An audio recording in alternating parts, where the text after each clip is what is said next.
할렐루야. 오늘 하나님을 사랑하라 라는 제목으로 말씀을 나누겠습니다. 오늘 우리가 읽은 본문은 이 아담의 7대 손인 에녹이라는 사람의 이야기인데요. 7대 손이라 그러면 엄청 오랜 시간이라고 우리가 생각을 하죠. 요즘 100세 시대라 그래서 뭐 4대까지도 함께 살기도 하는데, 이 당시는 에녹이 살던 시대는 사람이 보통 1000년 가까이 그렇게 수명이 길었습니다. 상상하기가 어렵죠. 그 당시가 그랬어요. 대부분 다 900살 이상을 살았습니다. 그러다 보니까 이 에녹이 65세에 무두셀라를 낳았거든요. 무두셀라를 낳을 때가 65세인데 그때도 아담이 생존하고 있었습니다. 687세로 아담이 생존하고 있었습니다. 그러니까 뭐 7대, 8대, 9대까지 막 같이 살 수 있는 거예요. 그런 시대인데 엄청나게 짧은 시간에 인구가 기하급수적으로 늘어나는 거예요. 죽지는 않고 계속 낳기만 하니까. 그런 시대에 살던 에녹입니다. 근데 오늘 본문을 우리 한번 더 다시 읽어보겠습니다. 에녹은 65세에 무드셀라를 낳았고 무드셀라를 낳은 후 300년을 하나님과 동행하며 자녀들을 낳았으며 그는 365세를 살았더라. 에녹이 하나님과 동행하더니 하나님이 그를 데려가심으로 세상에 있지 아니하였더라. 에녹이 65세에 무두셀라를 낳았습니다. 무두셀라 한 명만 낳은 건 아니에요. 수십 명을 낳았습니다. 근데 메시아의 계보에 들어있는 사람이 무두셀라인 거죠. 그래서 이제 무두셀라가 중요합니다. 그래서 무두셀라를 낳고 300년을 하나님과 동행하며 자녀를 낳았다는 거죠. 그리고 나서 365세에 하나님이 그를 데려가심으로 세상에 있지 아니하였더라. 그러니까 65세까지는 평범하게 살던 에녹이 무두셀라를 낳은 후에 어떤 특별한 계기가 있었던 거죠. 그래서 하나님과 동행하는 사람이 되었습니다. 태어날 때부터 하나님과 동행하는 사람은 예수님밖에 없어요. 모든 죄인들은 인생의 어느 기점에 하나님을 만나게 되고 인격적으로 동행하기 시작한 것입니다. 65세부터 300년을 하나님과 동행하고 하나님이 그를 데려가심으로 세상에 있지 않았습니다. 근데 이 에녹에 대한 짧은 기록 중에 우리가 주목해야 될 것은 하나님과 동행했다는 말을 2번이나 반복합니다. 성경에 2번 반복될 때는 하나님께서 굉장히 강조하실 때입니다. 진실로 진실로 내가 너에게 이르노니. 굉장히 중요한 거죠. 같은 말을 2번 반복했습니다. 에녹이 하나님과 동행했다는 거예요. 그래서 하나님이 에녹을 데려가셨습니다. 그 당시에 대부분 1000년 가까이 살던 시대인데 에녹은 굉장히 짧게 살다 갔어요. 하나님이 그를 데려가셨거든요. 근데 죽음으로 그의 영혼을 데려가신 게 아니라 그가 보이지 않았다는 거예요. 어느 날부터. 그러니까 하나님이 죽음을 통하지 않고 이 에녹을 옮기신 것입니다. 이 에녹이 하나님과 동행했다고 했는데 이게 무슨 의미일까요? 오늘 그것에 대해서 살펴보려고 하는 것입니다. 히브리서 11장 5절. 믿음으로 에녹은 죽음을 보지 않고 옮겨졌으며 하나님이 그를 옮기심으로 다시 보이지 아니하였느니라. 그는 옮겨지기 전에 하나님을 기쁘시게 하는 자라 하는 증거를 받았느니라. 에녹이 죽음을 보지 않고 하나님이 그를 옮기신 이유는요, 땅에서 하늘로 옮기셨다는 거예요. 그가 옮겨지기 전에 하나님을 기쁘시게 하는 자라고 하는 증거를 받았기 때문입니다. 이게 중요한 거예요. 하나님이 에녹을 그렇게 증거하십니다. 너는 나를 기쁘게 하는 자라. 에녹에 대한 세상의 평판이 아닙니다. 여러분, 우리는 세상의 평판을 굉장히 중요하게 여기잖아요. 근데 그것이 아닙니다. 하나님이 에녹을 보는 평가입니다. 이게 중요합니다. 우리가 몇 년을 살다 가든 나에 대한 하나님의 평가가 중요합니다. 그게 우리 운명을 영원히 결정하기 때문입니다. 모든 사람이 너희를 칭찬하면 화 있을진저. 너희 조상들이 거짓 선지자들에게 그와 같이 하였다 그랬어요. 그러니까 모든 사람에게 칭찬받는 사람, 세상이 아주 좋게 평가하는 사람도 하나님 앞에 저주받은 인생일 수 있다. 하나님이 에녹을 보실 때 기쁘시게 하는 자라고 증거를 주셨다는 겁니다.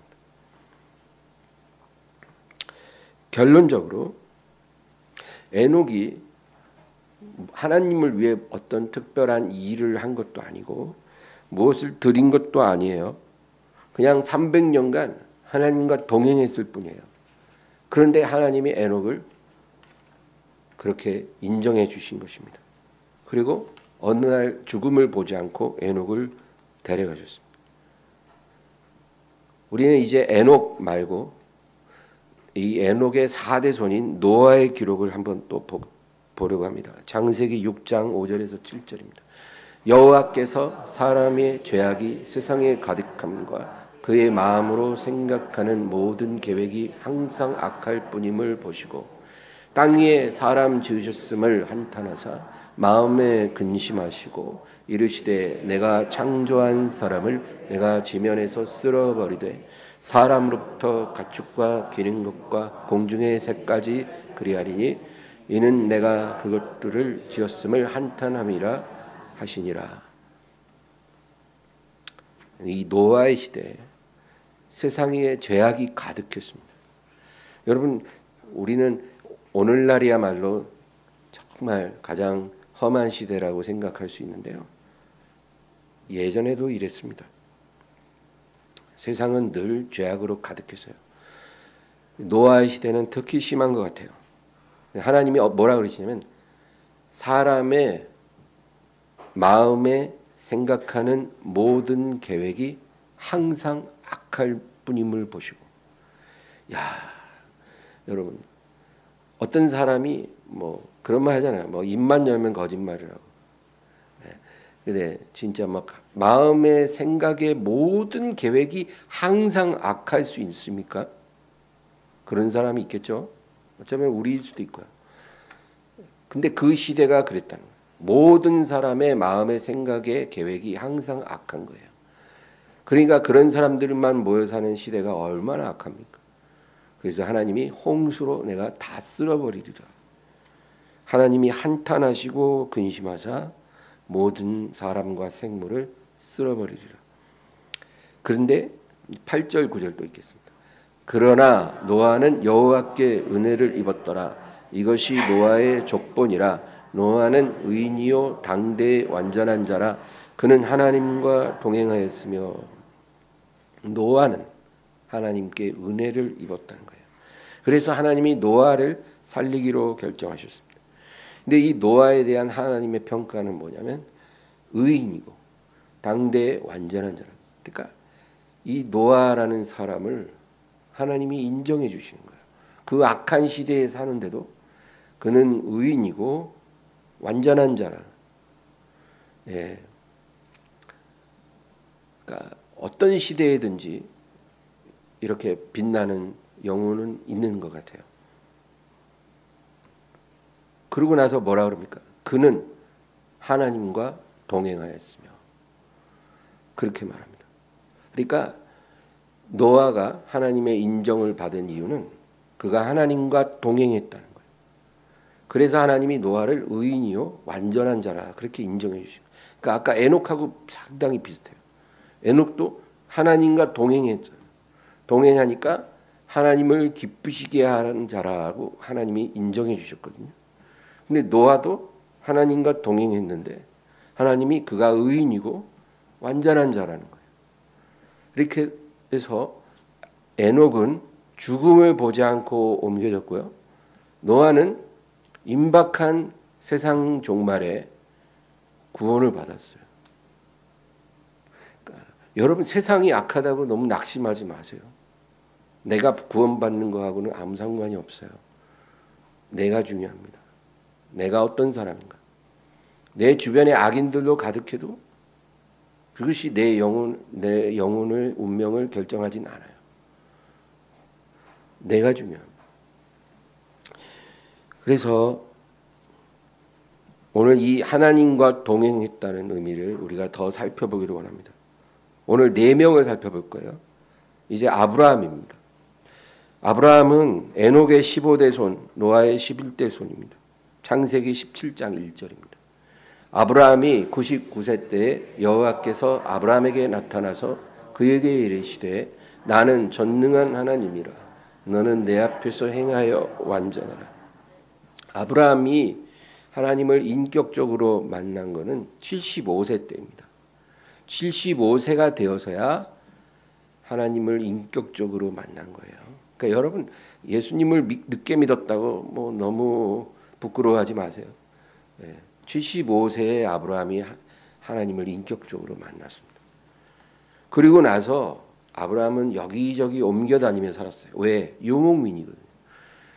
그리고 수십 년 동안 이제 그가 살아갈 때 하나님이 몇 번 그에게 나타나셨어요. 그래서 뭐라 하시냐면 내가 너에게 자손의 복을 주고 지경의 복을 준다는 거예요. 2가지 복이에요. 너의 자손을 어마어마하게 많아지게 해줄 거고, 그리고 너의 밟는 모든 땅, 동서남북으로 보이는 땅을 내가 너와 너의 자손에게 영원히 주리라. 그렇게 복을 약속해 주셨어요. 근데 이게 왜 중요하냐면 아브라함은 그 나이 되도록 아들이 없었고 또 땅도 한 평 없었어요. 늘 옮겨 다니니까 땅이 필요치도 않았고요. 그런 아브라함에게 하나님이 그런 놀라운 약속을 주시고, 그리고 하나님이 아브라함에게 요구하신 것은 딱 한 가지예요. 내가 이런 약속을 줄 테니 너는 이 약속을 믿으라는 거예요. 믿으라. 이것이 이루어질 것을 믿으라. 여러분, 하나님이 우리에게 약속을 주실 때 우리가 해야 될 일은 믿는 거예요. 온전히 믿으라. 그래서 하나님이 그것을 그의 의로 여기셨어요. 우리가 구원을 받는 건 믿음으로 받잖아요. 나 같은 죄인이 천국 갈 수 있습니까? 용서받을 수 있습니까? 그렇다는 거예요. 그걸 믿으라는 거예요. 우리가 그거 믿으면 구원 받습니다, 여러분. 너무 쉬우니까 안 믿어지는지도 모르는데 그런 거예요. 우리가 구원은 우리의 행위가 아닙니다. 믿음입니다. 그래서 아브라함이 이 약속을 믿었어요. 그런데 이제 하나님이 99세가 됐을 때 아브라함에게 오셔서 아주 특별한 말씀을 하십니다. 이제까지 한 번도 하시지 않은 말씀을 아브라함에게 하세요. 그게 뭐냐면 나는 전능한 하나님이라 너는 내 앞에서 행하여 완전하라는 거예요. 지금까지는 하나님이 아브라함을 찾아오실 때마다 요구하신 게 내가 너에게 한 약속을 믿으라 그거거든요. 믿으라. 근데 이제 99세 때는 내가 전능한 하나님이니 너는 내 앞에서 행하여 완전하라. 그거예요. 내가 너에게 준 약속을 이룰 것을 네가 믿는다면, 내가 전능한 하나님인 것을 믿는다면, 너의 삶에 이 엄청난 축복이 이루어질 것을 믿는다면, 예전까지는 그냥 믿기만 하라 그랬는데 하나님이 지금 뭐라 해요? 하나를 더 얘기하세요. 너는 내 앞에서 행하여 완전하라는 것입니다. 거룩한 삶을 요구하신 거예요. 거룩한 삶. 네가 내 앞에서 거룩하게 살아야 한다는 거예요. 그래야 이 약속이 온전히 성취가 될 것이다. 왜? 여러분, 우리는 하나님을 믿는 것과 거룩하게 사는 것을 다 별개로 생각하지만 그건 별개가 아니라 같은 거예요. 하나님을 정말 제대로 진실하게 참되게 믿는 사람은 똑같이 사는 게 불가능해요. 완전해지는 게 아니라 변화가 일어날 수밖에 없죠. 너는 내 앞에서 행하여 완전하라고 했을 때 이 완전함은 어떤 인격적인 완전함, 도덕적인 완전함을 말씀하시는 게 아니라 완전하게 믿으라는 거예요. 완전하게 믿으라. 나를 완전하게 믿으면 너의 삶은 점점 거룩해질 수밖에 없죠. 그거예요. 네가 정말 나를 믿으면 너는 변화될 것이다. 내 앞에서 완전하게 믿고 그 완전한 믿음으로 행하라는 거예요. 근데 놀라운 건 이 아브라함이 살던 당시는 모세가 태어나기 400년 전이거든요. 우리는 모세를 통해 하나님이 율법을 주신 걸 알잖아요. 율법이 뭐예요? 옳고 그름이에요. 하나님의 기준에서 무엇이 옳고 무엇이 그른지, 무엇이 선이고 무엇이 악인지, 우리 인간의 기준이 아니라 하나님의 기준이죠. 그게 율법이에요. 하나님이 몸에 문신을 새기지 말라고 했잖아요. 하나님의 기준이에요. 하나님이 여러 아내를 두지 말라, 그것도 하나님의 기준이고, 나 외에 다른 신을 두지 말라, 그것도 하나님의 기준. 형상을 만들지 말라, 하나님의 기준이고, 무당을 찾아가지 말라, 무당을 가까이 하지 말라, 하나님의 기준이에요. 남자가 남자와 더불어 부끄러운 일을 하지 말라, 그런 것도 하나님의 기준이에요. 이 하나님의 기준이 율법이에요. 그건 지금도 유효합니다. 하나님의 기준은 달라지지 않았어요. 다만 구원을 받는 것이 율법을 지킴으로가 아니라 믿음으로 받는 것이죠. 우리가 율법을 지켜서 구원 못 받습니다, 여러분. 우리가 뭐 극악한 죄를 안 지을지라도 하나님의 율법을 온전히 지키는 건 어렵기 때문이에요. 그래서 믿음으로 구원받는 거죠. 그러나 율법의 기준은 여전합니다. 근데 이 율법을 모세를 통해 주시기 전에 400년 전 사람이에요, 아브라함. 근데 하나님이 아브라함에게 완전하게 행하라고 했잖아요. 그러니까 이 하나님의 기준에 대해서 아브라함이 알고 있었다는 거예요. 율법을 몰라도. 어떻게 살아가는 것이 거룩한 삶이고 어떻게 행동하는 것이 하나님 앞에 온전한 것인지 아브라함은 알았습니다. 하나님이 지금 아브라함에게 요구하는 것, 너는 내 앞에서 행하여 완전하라. 이것이 바로 하나님과 동행함의 의미입니다. 에녹이나 노아가 하나님과 동행함으로 하나님을 기쁘시게 하는 자가 되고 의인이고 완전한 자가 되었잖아요. 그러니까 아브라함에게는 좀 더 발전적으로 또 말씀하시는 거예요. 너는 내 앞에서 완전하게 행하라. 거룩하게 살아라. 온전히 믿고 온전히 거룩하라. 이걸 요구하신 거예요. 너가 이렇게 하면 너는 하나님과 동행하는 사람으로 인정받을 것이고 내가 너에게 약속한 것이 이루어진다는 겁니다.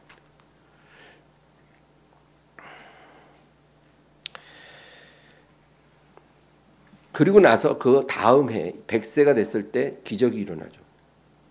하나님의 약속은 이제 성취가 시작된 거예요. 100세의 아들을 하나 낳은 거예요. 그리고 10여 년 지나서 하나님이 그 아들을 번제로 바치라고 또 그러셔요. 아브라함이 순종하잖아요. 그 아브라함의 완전함을 시험하신 거예요. 하나님이 아브라함에게 요구하신 게 완전한 믿음이라고 그랬잖아요. 완전한 믿음을 시험해 보신 거예요. 아브라함은 그 시험을 통과했어요. 그래서 하나님의 약속이 성취가 된 것입니다. 이제 한 사람 더 말을 한다면 야곱입니다. 야곱은 젊은 시절 그가 자기 형 에서를 피해서 도망쳤어요. 왜냐하면 그 쌍둥이 형이 야곱을 죽이려고 하거든요. 근데 너무 두려워서 이제 도망을 쳐요. 그래서 외삼촌이 사는 바단 아람에까지 가는데 그 먼 길을 가다가 중간에 노숙을 합니다. 근데 밤에 꿈에 하나님을 만났어요. 그게 야곱이 인격적인 하나님을 만난 그 시간입니다.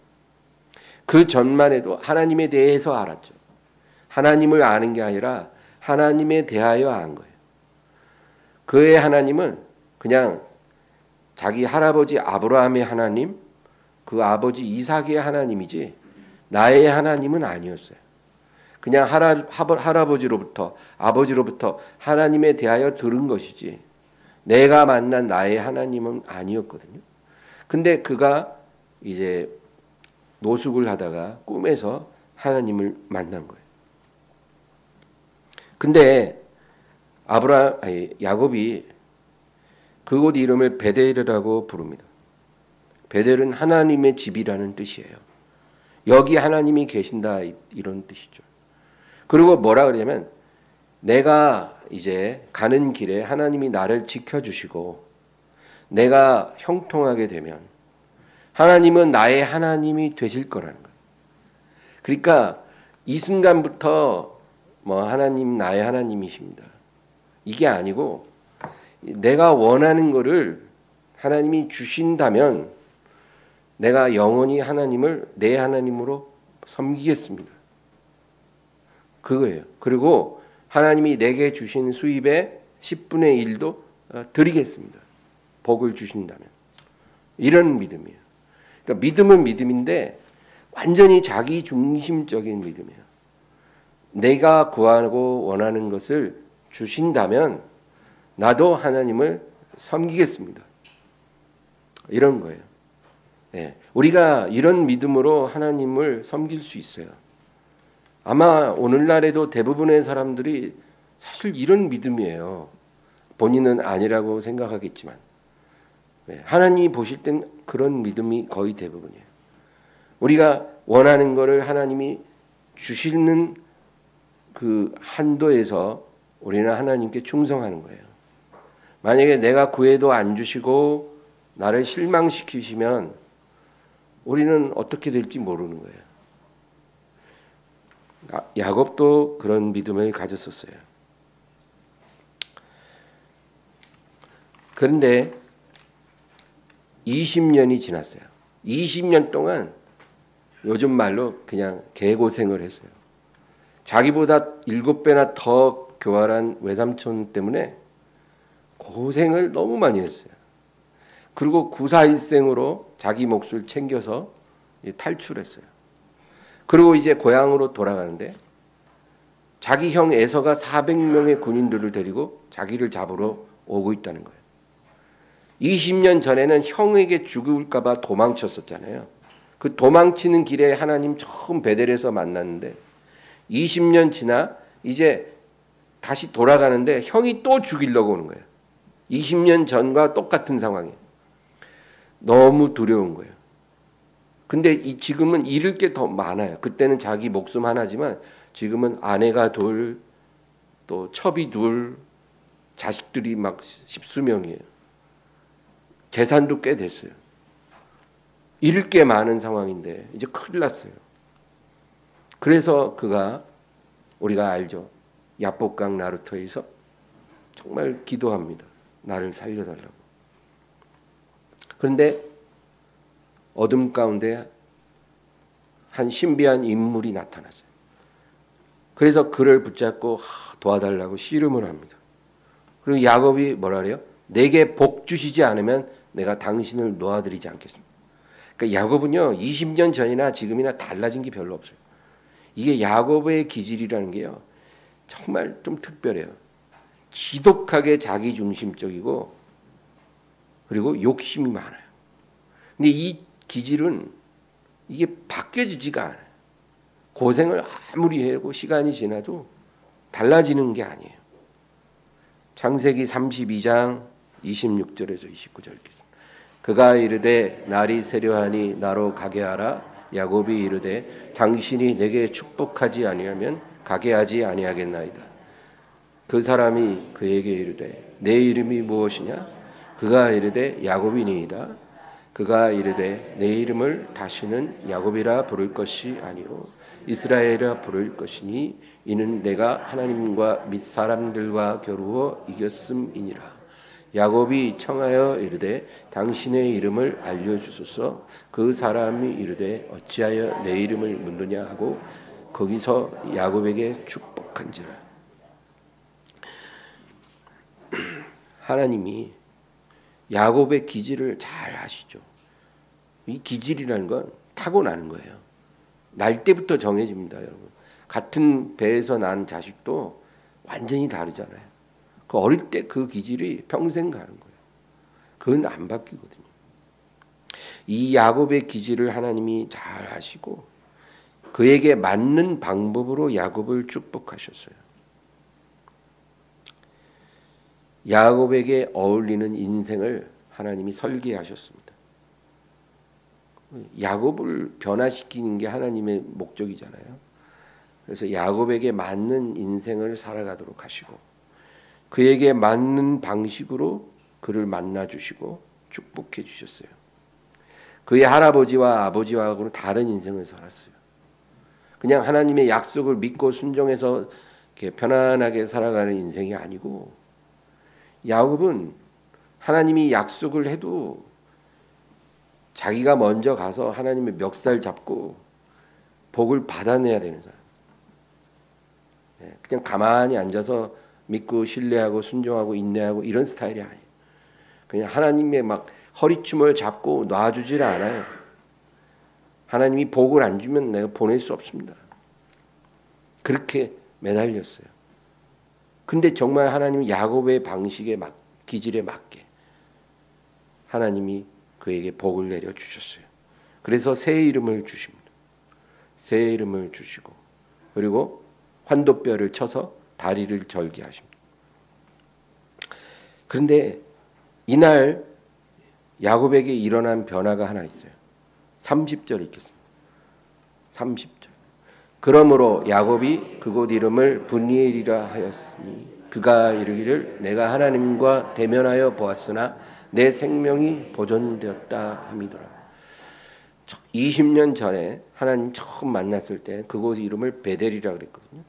근데 이제 20년 후에 야복강 나루토에서 하나님을 보고 브니엘이라고 했어요. 브니엘이라는 말은 하나님의 얼굴 이런 뜻이에요.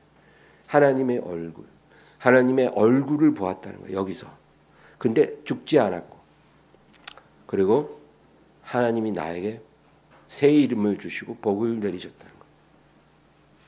그렇게 하나님을 두 번째 만났는데 하나님의 얼굴을 봤다는 거죠. 중요한 건. 하나님의 얼굴을 봤어요. 복 달라고 매달리다가 하나님의 얼굴을 보게 됐는데 어떤 변화가 일어났냐면 다른 사람의 얼굴이 하나님의 얼굴처럼 보이는 거예요. 이게 놀라운 변화예요. 이제까지 야곱에게는 그 주변에 있는 모든 사람들은 그냥 자기의 이익을 위해 행복을 위해 존재하는 사람들이에요. 그냥 그 이상도 이하도 아니에요. 이 사람이 나에게 어떤 의미가 있느냐예요. 근데 그 누구를 할지라도 나보다 소중할 수는 없어요. 항상 내가 우선이고 모든 사람은 나를 위해 존재해야 되는 거예요. 그런 인간관계를 가지고 인생을 살아왔어요. 근데 야곱의 일생에서 제일 힘든 사람이 형이 에서예요. 외삼촌 라반보다 더 어려워요. 그 에서는 자기를 죽이려고 하는 사람이고 야곱이 평생 두려워하는 사람이에요. 에서를 보는 걸 두려워했어요. 20년 전에도 두려워서 도망쳤고 지금도 두려워서 모든 가족들은 다 먼저 보내. 죽든지 말든지. 그리고 자기는 끝까지 뒤에 남아서 정말 강을 못 건너는 거예요. 강을 못 건너요. 왜? 강 건너면 도망가기 어렵거든. 그러니까 강을 못 건너. 자기라도 살아야 되니까. 강 못 건너고 밤새 두려움 속에 매달리는 거예요. 하나님 나를 살려달라고. 복 달라고. 그런 사람이에요. 얼마나 그 형이 두려웠겠을까요? 그 얼굴 보는 게. 그런데 그 하나님의 얼굴을 딱 보고 나서 그러고 나서 강을 건너 형에게 나아갔는데 형의 얼굴이 두려운 얼굴이 아니고 하나님의 얼굴 같더라는 거죠.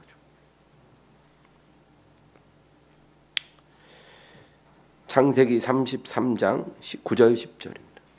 에서가 이르되 내 동생아 내게 있는 것이 족하니 내 소유는 내게 두라. 야곱이 이르되 그렇지 아니하니이다. 내가 형님의 눈앞에서 은혜를 입었사오면 청하건대 내 손에서 이 예물을 받으소서. 내가 형님의 얼굴을 배운즉 하나님의 얼굴을 본 것 같사오며 형님도 나를 기뻐하심이니이다. 형의 마음을 좀 누그러뜨리려고 두려움의 발로죠. 선물을 많이 보냈어요. 근데 형이 나도 많으니 이건 내가 안 받겠다는 거. 이렇게 하는데 야곱이 뭐라 그럽니까? 이 예물을 꼭 받아주시라는 거. 내가 형의 얼굴을 뵈니 하나님의 얼굴을 본 것 같습니다. 왜냐하면 방금 몇 시간 전에 새벽에 하나님의 얼굴을 봤거든요. 그 야곱이 변화받았어요. 근데 그 무서워하던 일생의 원수인 형의 얼굴을 딱 봤는데 형의 얼굴이 하나님 얼굴 보는 것 같이 은혜로운 거예요. 이 엄청난 변화 아닙니까? 하나님의 얼굴을 보니까 모든 사람이 하나님처럼 보여요. 은혜롭게 보여요. 야곱이 변화된 것입니다. 그렇게 복 달라고 자기만 생각하는 사람인데 하나님의 얼굴을 보니까 사람과의 관계가 변화가 된 거예요. 여러분 이 이야기는 우리에게 놀라운 것을 주는 거예요. 우리가 하나님의 은혜 받기 원하고 복 받기 원하고 그렇잖아요. 네? 그런데 하나님이 우리에게 먼저 주시고 싶은 것은 우리가 하나님의 얼굴을 본 자가 되어야 되고요. 그리고 사람들이 하나님 얼굴 보는 것처럼 은혜롭게 보이도록 우리가 변화되는 게 더 중요하다 이 얘기죠. 네. 그렇게 되는 것이 하나님이 원하시는 거고 하나님과 동행하는 거예요. 그러니까 하나님과 동행한다는 의미가 이렇게 점점 확대되는 거예요. 근데 다 공통 분모가 있어요. 에녹이든 노아든 아브라함이든 야곱이든 또 그 외에 다른 사람도 마찬가지. 하나님과 동행하는 것이 무엇인가? 이런 거예요. 우리가 이렇게 변화될 때 하나님의 약속은 점점 더 선명하게 다가오는 거예요. 오늘 우리가 살펴본 네 사람에 하나님께서 그들을 인정해 주셨어요. 왜? 하나님과 동행했기 때문에.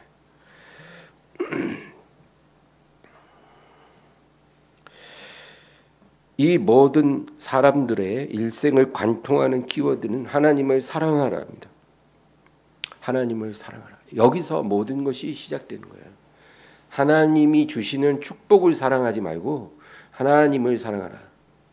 우리 스스로에게 한번 물어보세요. 나는 정말 무엇을 사랑하고 있는가? 하나님이 나에게 주실 축복을 사랑하는가? 아니면 하나님을 사랑하는가? 비슷하지만 분명히 다른 거거든요. 근데 하나님은 우리가 하나님이 주실 축복을 사랑하는 것도 인정해 주세요. 그것도 하나의 믿음이에요. 그러나 거기 머물러서는 안 된다는 거예요. 내 앞에서 완전하게 행하라 그랬잖아요. 하나님의 얼굴을 보아라 했잖아요. 그게 무슨 뜻이겠어요? 내가 줄 축복을 바라보기보다 나를 바라보라는 거예요. 나를 구하고 나를 원하고 나를 사랑하라. 그거예요. 너가 그런 사람이 돼야 된다는 거예요. 그렇게 될 때 너는 나와 동행하는 삶을 살게 될 것이고 내가 너에게 계획한 모든 것들, 내가 너에게 약속한 모든 것들 이게 이루어질 거라는 거예요. 이 소원을 마음에 오늘 품기를 바랍니다. 우리의 삶에 이런 일들이 일어나줘야 우리가 하나님을 아는 사람이라고 할 수가 있는 거예요. 우리가 이 세상에 살면서 다른 건 다 이루지 않아도 괜찮아요. 남들 사는 넓은 집, 좋은 차, 명품 옷 이런 거 우리 안 해봐도 괜찮아요. 근데 하나님을 아는 사람은 돼야 돼요.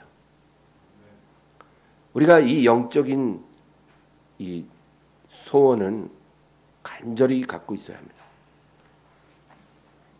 그리고 그걸 구하면 하나님 굉장히 기뻐하십니다. 네, 그게 중요해요. 그거 구하면 하나님이 아주 즐거이 우리의 기도를 받으십니다.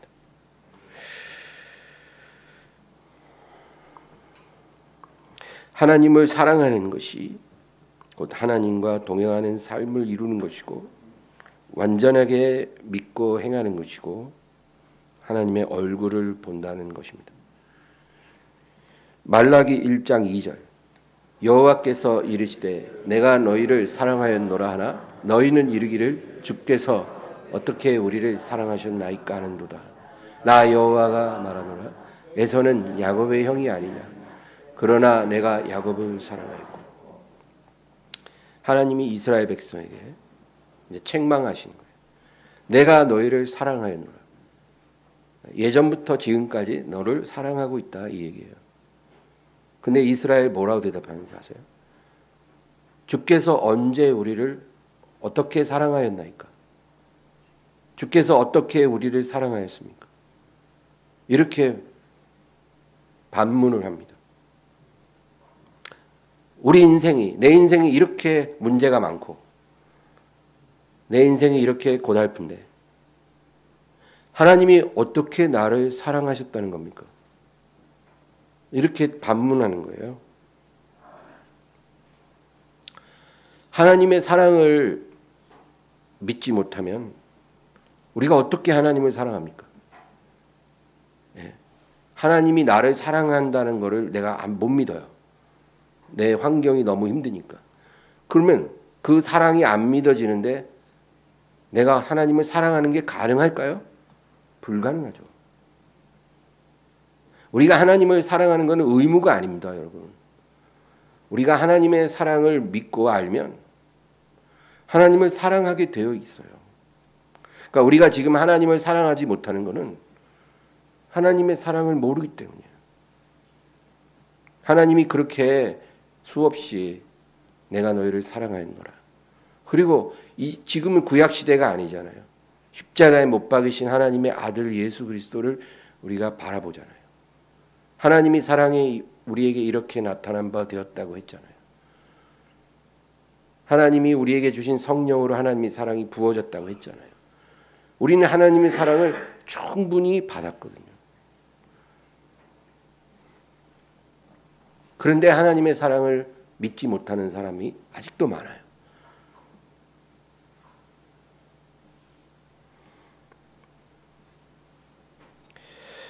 요한일서 4장 7절 8절 마지막으로 읽겠습니다. 사랑하는 자들아 우리가 서로 사랑하자.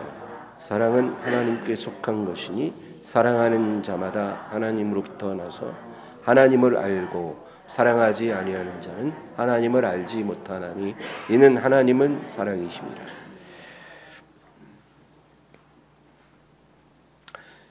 사랑하는 자들아 우리가 서로 사랑하자. 사랑은 하나님께 속한 것이니 사랑하는 자마다 하나님으로부터 나서 하나님을 알고. 그러니까 사랑하는 자는 하나님을 아는 거죠. 사랑하지 않은 자는 하나님을 모른다는 겁니다. 우리는 어떤 사람을 사랑하기 되게 힘들어하기도 해요. 그때 내가 이 사람을 사랑하기 어려운 이유를 찾아냅니다. 근데 어떤 사람이 내가 사랑할 수 없는 이유를 갖고 있어서 내가 사랑하지 못한다고 해도 성경은 여기에 대해서 뭐라고 말하냐면 우리가 형제를 사랑하지 못하는 이유는 하나님을 알지 못하기 때문이라는 거예요. 이게 성경이 우리에게 말하는 거예요. 하나님을 모르기 때문에 네가 형제를 사랑하지 못한다. 하나님의 얼굴을 보지 못했기 때문이라는 거예요. 야곱처럼 하나님의 얼굴을 보면 형의 얼굴이 하나님의 얼굴처럼 보이는데 하나님의 얼굴을 보지를 못한 거예요. 아니면 본 적이 오래됐든지. 그게 문제라는 겁니다. 그러므로 오늘 결론은 그거예요. 하나님을 사랑하는 것이 모든 문제를 해결하는 열쇠입니다. 하나님을 사랑하십시오. 하나님을 사랑하고 또 하나님의 사랑을 온전히 믿으십시오. 그러면 하나님이 원하는 일들이 내 안에서 이루어질 것입니다. 무엇보다도 인간관계에 변화가 일어나야 합니다. 내 주변에 있는 사람들을 내가 사랑할 수 있는 사람이 되는 거예요. 그리고 하나님이 아브라함에게 명하신 대로 내 앞에서 행하여 완전해지는 그런 삶이 가능해집니다. 하나님을 완전히 믿는 사람이 되는 거예요. 하나님과 동행하는 거예요. 에녹처럼 노아처럼. 그럴 때 하나님께서 우리 삶의 놀라운 일들을 이루어 주신다고 약속하신 것입니다. 오늘 이 말씀을 마음에 새기고 하나님의 사랑을 믿으시고 하나님을 사랑하시기를 주의 이름으로 축원합니다. 하나님 아버지 감사합니다. 주님을 의지하게 하시고 오늘 말씀을 마음에 새길 수 있도록 도와주시옵소서. 우리의 어두운 마음에 빛으로 임하여 주시고 하나님의 말씀을 듣고 행하는 자가 되어서 이 사람이 행하는 모든 일에 복을 받으리라 하신 말씀대로 주여 하나님을 사랑을 받아들이고 믿고 주님을 사랑하게 하여 주시옵소서. 오 하나님 아버지, 하나님의 축복을 사랑하는 자가 아니라 하나님을 사랑하게 하소서. 주님을 구하고 원하고 사랑하게 도와주시옵소서. 예수님의 이름으로 감사하며 기도합니다. 아멘. 찬양 드리고 기도.